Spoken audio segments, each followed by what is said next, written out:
आपका नाम बताओ बहन, आपका नाम क्या है? बिमला। बिमला। हाँ जी। कहाँ के रहने वाले हैं? ये सिरसा सोनीपत। सिरसा सोनीपत। हाँ जी। पेशेंट आपकी क्या लगती है? मेरे हस्बैंड आप क्या, उनको क्या नाम उनका? मिस्टर बलजीत। बलजीत। उनकी उम्र है 54। हाँ जी। 54 साल है जी। ठीक है जी। सी लीवर। हाँ जी, लीवर में गांठ गांठ। और गले में भी दिक्कत थी गले। उनको। शुरुआत से बताना बहन कि स्टार्टिंग में क्या दिक्कत हुई थी शुरू में? हॉस्पिटल क्यों जाना पड़ा था? स्टार्टिंग में जैसे यहाँ पे गांठ हुई थी गले के पास। हाँ जी यहाँ पे। ठीक है जी। तो फिर ऑपरेशन हुआ तो पहले जांच किया, हाँ जी, क्या बोला तो उन्होंने? उसमें बताया कि कैंसर है। कैंसर है। फिर आपने उसको ऑपरेट करवा दिया। हाँ जी, रोहतक उसके PGI बाद रोहतक। उसके बाद ये 2013 की बात है। कब हुआ था इनका ऑपरेशन? 9-10 साल हो गए। 10 साल हो गए। ठीक हाँ है जी। 2013 की बात में बताया, 2013 में हाँ जी, गले में गांठ थी। ठीक है जी। उसके बाद वहाँ पे कीमो वगैरह लगाई, ठीक है। हर 15 दिन में लगती थी। ठीक है जी। हाँ जी, और फिर सिकाई वगैरह भी हुई थी। ठीक है जी। रेडिएशन कितना लगा था आपके पेशेंट को? 28 कीमो हुई थी। 28 कीमो हुई थी? हाँ जी। अच्छा अच्छा। और उसके बाद जैसे सिकाई भी हुई थी, रेडिएशन हुआ जब कीमो वगैरह बिल्कुल बंद हो गई कि अब कीमो की कोई गुंजाइश नहीं है, तो उसके बाद सिकाई हुई। तो फिर उनको फिर ज्यादा दिक्कत हो गई थी, जैसे लीवर में बढ़ गई थी गांठ। ठीक है जी।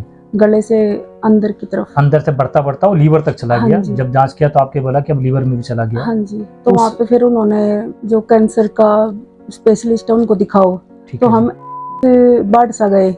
ठीक है वो जी। कैंसर का हॉस्पिटल है पूरा। ठीक है। तो उन्होंने कहा कि हफ्ते में 1 इंजेक्शन लगेगा 6 लाख का। अच्छा। और लीवर भी चेंज करना पड़ जाए या फिर पूरी बॉडी का खून वगैरह जैसे, तो उसमें 12-13 लाख रुपए लगेंगे। ठीक है जी। हफ्ते का 6 लाख का इंजेक्शन लगेगा, वो बाहर से आएगा। बाहर से आएगा। तो सर हमारी तो ऐसी मतलब गुंजाइश थी ही नहीं कि हम ऐसा कुछ करा सके। हम तो आम बंदे की तो कोई भी गुंजाइश नहीं होगी जी। हाँ जी। हफ्ते का 6 लाख का सुन के तो अच्छे लोगों की धरती खसक जाएगी। हाँ जी। तो आपकी गुंजाइश तो जायज बात है।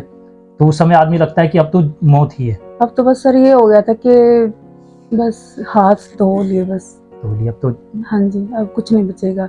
तो मैंने आपका, जैसे मेरे रिलेटिव ने आपका एक वीडियो भेजा मेरे पास। अच्छा अच्छा। तो मैंने उसको देखा और फिर मैं यहाँ पे आ गई थी। कुल मिला के आपने अपनी तरफ से कोई हाँ, कसर उन्होंने नहीं, मतलब ये कह दिया था कि बस आप घर ले जाओ और सेवा कर लो बस। सेवा कर लो। आपने जितना भी ट्रीटमेंट था आपने कहीं कसर नहीं छोड़ा होगा। नहीं, कि मैं जानता हूँ कि अपनी तरफ से कोई नहीं चाहता। जब उन्होंने मना किया तो आप वहां से, हम आ गए थे वहां से। आप वहां से आ गए थे। हाँ जी। फिर ऐसा लगा अब तो चलो जहां भी रास्ता अब तो ये है कि भाई राम भरोसे मान लो कि भाई जितने सांस देखो। क्या क्या दिक्कतें थी आपके पेशेंट को मेरे पास जब आए थे? जब वही थी, पूरे आधे पेट में वो गांठ फैल गई थी। ठीक है जी। और खाने में भी प्रॉब्लम हो रही थी, जैसे एक तो आपने बताया गांठें थी कान के पास, गर्दन के पास और यहाँ पे थी। और कुछ भी खाते थे तो उस उबाक से आती थी। खाया नहीं जा रहा था। ठीक है। पेशाब भी सही तरीके से नहीं आती थी। नहीं, भूख नहीं लगती थी। भूख भी नहीं लगती थी। भूख लगे तब ना जब कुछ खाए, थोड़ा बहुत खाया नहीं जा रहा था। खाया नहीं जा रहा था क्योंकि गले से ही पूरा सिस्टम उनका चौक हो गया था। पेशेंट बेड पर था। हाँ जी। फिर आप मेरी दवाई लेके गए और हमने जैसे वीडियो में बोला था 20 दिन की रिकवरी के बाद हम पेशेंट की दवाई देते हैं। कितना आराम मिला था आपके पेशेंट को? 20% तो लग रहा था सर। 20 दिन में 20%। अभी कितने दिन हो गए दवाई चलते हुए? अब ये लगा लो आपने 2 महीने मान लो बस। 2 महीने, चौथी बार आप आए मेरे पास, है ना? 2 महीने हो गए। तो अभी तक कितना पेशेंट को आपको आराम मिल गया? काफी आराम है सर। अब तो घूम फिर भी रहे हैं, भूख भी लगती है और खा पी भी अच्छे से रहे। गांठें भी आपने बताई, उसकी गांठ भी कम हुई है, बहुत कम हो गई। उबाक आना बंद हो गया, पेशाब अच्छी तरीके से आ रहा है, भूख बहुत अच्छी लग रही है।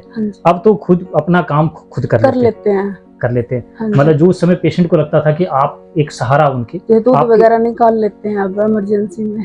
तो एक बात कहूंगी कि आपकी दवाई से अगर कोई पेशेंट मरेगा तो वो अपनी कमी के कारण मरेगा, आपकी दवाई से नहीं जाएगा। उसको दवाई की जो मैंने बातें रखी है रिकवरी, वो आज आप अपने विश्वास के साथ कह रहे हैं कि मेरी दवाई से तो कोई दिक्कत नहीं होगा। मैं तो बिल्कुल खुश हूँ आपकी दवाई से, क्योंकि एक नया जीवन मिलता है ना। हाँ जी। जब आस टूट जाती है, ठीक है, जब कोई आस नहीं रहता है, तो अब जाके आयुर्वेद की तरफ लोग जाते हैं। और आयुर्वेद में भी कई लोग गलत काम कर रहे हैं। कई बार मेरे पास लोग आए जी, हम तो शुरू में आयुर्वेद ही लिया था, हमें तो एलोपैथ पर भरोसा भी नहीं था, लेकिन मुझे वो रिजल्ट्स नहीं मिला जो हम चाहते थे, तो फिर हम एलोपैथ की तरफ गए। ठीक है, हमने एक ही बात कहा जी, जिस आयुर्वेद को खत्म करने के लिए, जिस आयुर्वेद वालों ने ये पता नहीं कहां से आयुर्वेद सीखा, कहां से नहीं, मुझे नहीं पता। ठीक है, तो आयुर्वेद लोगों के हाथ से निकलता चला गया और वो एलोपैथ के हाथ में चला गया। ठीक है, मैं बुराई नहीं कर रहा ना एलोपैथ की ना आयुर्वेद की। हमने एक रिजल्ट दिया जिसको कभी किसी ने एक्सेप्ट नहीं किया मेरे वीडियो को, कि 20 दिन में कैसे हो सकता है। मैंने हर पेशेंट का चेहरा दिया, हर पेशेंट का परिवार यहाँ के खुद बोल रहा है कि जिस जगह से कैंसर को लेकर हमारे घर में एक मातम छाया हुआ था, ऐसा लगता था कि अब तो कोई रास्ता वाकई में नहीं है, और कैंसर तो वाकई में जब किसी को हो जाता है तो मौत ही है। हाँ जी, मौत ही है, कहीं चले जाओ, कोई इसका इलाज नहीं है। बाकी क्या सच है और क्या झूठ है कैसे बताएं, कौन सा वीडियो सही है कौन सा सही है। कोई एलोपैथ को बुरा बोलता है, कोई आयुर्वेद को बुरा बोलता है। अरे कहाँ जाएं हम। हर पेशेंट के मन में एक सवाल सा खड़ा रहता है, ठीक है। हर वो सवाल मैंने आज आपके हर पेशेंट के साथ क्लियर किया। अब आपको लगता है कि कैंसर से वाकई में किसी की मौत होती है? अगर कैंसर हो, वो डर लगता है आपको? नहीं, अब नहीं लगता। अब तो सही पूछो तो अगर किसी पेशेंट को आपने कैंसर के बारे में सुना भी होगा तो आप उसको तो इतना कह सकते बस ये है कि इन्फेक्शन ही है, बस मामूली सा है, डरो मत, नहीं तो डर के मौत होगी। नहीं तो बुखार से भी मौत हो जाती है। हाँ, एक भय आ जाता है ना, मलेरिया से भी हो जाती है। लेकिन अभी जो उस समय आपके घर में एक पूरा जो सिचुएशन थी, मौत का तांडव था, हाँ जी। एक डर का साया था, क्या अब है? नहीं, अब नहीं सर। अब नहीं ना। आप अब तो मैं ये कहूंगी अगर उनको कोई दिक्कत होगी आगे से तो उनकी कमी के कारण होगी। क्यों होने देंगे कमियां? तो हम तो एक ही बात बोले, हम अपनी तरफ से कमी नहीं होने देंगे। आपकी दवाई से नहीं बाकी होगी। मरने का तो बहन मैं भी मरूंगा, तो वो तो सांस है सर। मौत तो सत्य है, मौत को नहीं टाला जा सकता, ठीक है। देखो आपको पता है कि वेदों में मौत के बारे में बताया गया, ठीक है। जीना तो सबने सिखाया, मरना किसने सिखाया? आज हमने बताया कि मरना तो सबको है, डरना नहीं। खासतौर से अब कैंसर को लेकर एक बात तो खुलासा होते जा रहा है इन वीडियो के माध्यम से कि वाकई में कैंसर की मौत कैंसर से नहीं होती है, ठीक है, से होती है, डर से और उसके ट्रीटमेंट से। हाँ जी। जो ट्रीटमेंट लिया जा रहा है ये तो आपको पता है, जो आपने कीमो लगाया, जो आपने रेडिएशन लगाया, पेशेंट किस हालत में गया था और वो कीमो लगने के बाद किस हालत में आ गया, ये तो आपने देखा। मेरे पास तभी सभी पेशेंट ने रो रो के अपनी गाथा गाई है। ये शायद अगर हम पहले आ जाते तो हमें इतना तड़प नहीं होता। चलो यहाँ से ठीक हो चाहे मत हो, लेकिन हम कम से कम लूटने से तो बच जाते। हाँ जी। एक बच्चा भी रो रहा कि सब कुछ खत्म हो गया, छोटी सी गांठ थी मेरी माताजी के ब्रेस्ट में, ऑपरेशन करा लिया, 2 बार ऑपरेशन करा लिया, अब डॉक्टर कहता है कि पूरे शरीर में फैल गया, 10 लाख रुपए हमने दे दिया, अब कहता है कि घर ले जाओ सेवा करो। यही आपके साथ हुआ। तो ये सारी बातें जो हमने आपके सामने रखी, इतना तो कम से कम विश्वास कर सकते हो ना कि मैं कोशिश करूंगा, प्रयास करूंगा। मैंने हर वीडियो में कहा कि आगे कैंसर ना हो, मैं उस पर काम कर रहा हूं। मैंने जो बातें बताई आप भी करते हो, घर में तो सभी करते हो ना। आप दांत किससे साफ करते हो? ये नीम की किक्कर से। मैंने कोई मंजन दिया आपको? नहीं। कि आप चाहते हो कि क्या लोग भी, और भी कोई लोग हैं जो आपके विचार सुने, जो डरे हुए थे, जो आपके सामने उस दिन आप आए थे, आपके मन में जो डर देखा था मैंने, अब तो नहीं है।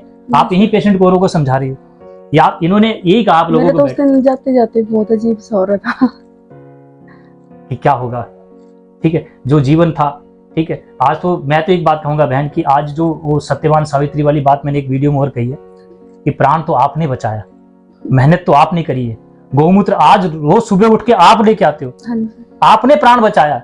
आपको मेरे पर विश्वास था कि इतना विश्वास था, आज गाय को सही मायने में तो जो प्राण बचाने वाले आपने आप हो। हम तो बल्कि लेके आए, घर में थी भी नहीं, गाय लेके आए। यही विज्ञान, यही मैं चाहता हूँ। गौ माता अगर घर में आ गई, मैं आपको सच्ची बात बताऊं बहन, गौ माता ने उसको नया जीवन दिया है।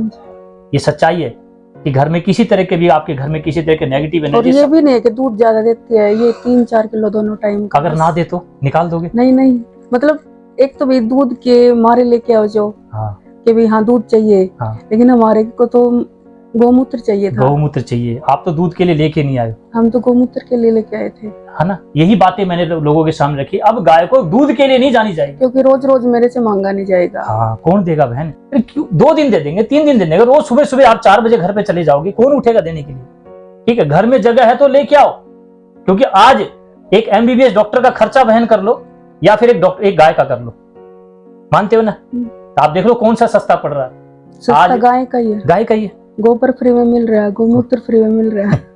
ये तो आपको पता में चलेगा गोबर का रेट, तभी आपने बोल दिया कि गोबर। आज आपको पता गोबर का कीमत क्या है, गोबर का महत्व क्या है। अगर उसका यूज अच्छे से करेंगे तो अच्छा, सब कुछ नहीं तो कुछ भी नहीं, कुछ भी नहीं। बहन आज आपको एक ही बात कहूंगा कि आपने अपनी पति का जान को बचाया, मैं तो एक माध्यम बनाऊं। सब मेहनत आपने करी है कि मिट्टी के बर्तन में खाना बना रही, सुबह उठती है, शाम तक उनका पूरा देखभाल कर रही है। आपने यमराज से उनको तो ये भी नहीं पता दवाई कौन सी किस टाइम लेनी है।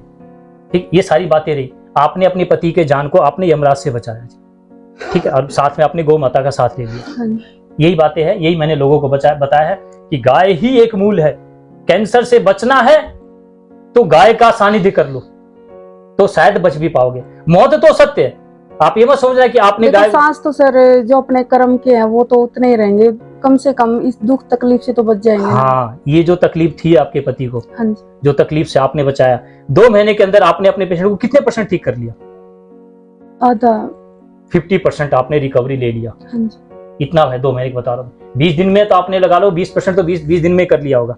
कई बार गुस्सा भी करना पड़ता है। हाँ, हमारी दारा मैं नहीं लूंगा, लेनी पड़ेगी। लेनी पड़ेगी। तो यही बात है, वो गुस्सा नहीं है, वो एक पिता और पुत्र वाली बात है। हाँ जी। ठीक है, पुत्र की गलती पर पिता उसको मारता है, तो वो आप काम कर रहे समय बहुत अच्छी बात है। बहन, बड़ी खुशी हुई आपने अपने विचार लोगों तक रखे।